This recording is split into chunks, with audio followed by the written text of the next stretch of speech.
This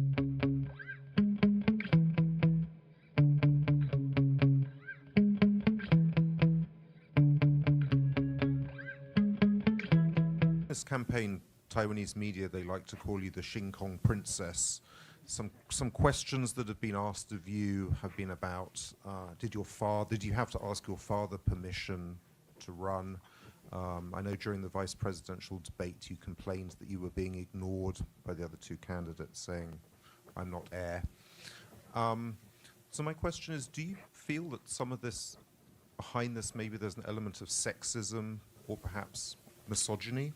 I mean, how do you feel about that sort of atmosphere around you and some of the questions that have been asked of you? Thank you. I might have to ring my father to ask him on that one.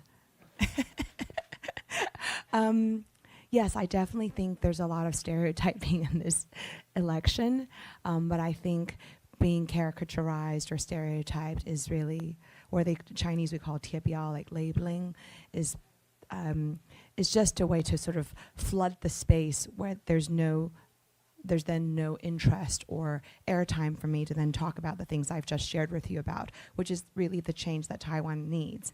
And that I'm very glad with the TPP, you know, many of us are non-politicos, we come from industry, and for me personally, you know, I've traveled to over 60 countries around the world through my philanthropic work or through my business travels. And so, you know, that aspect hopefully did come through somewhat towards the middle and the end of the campaign. So I just see that as a tactic from the opponents, one. And the other part I think is also because, you know, I'm a relatively unknown figure compared to the other 5 candidates.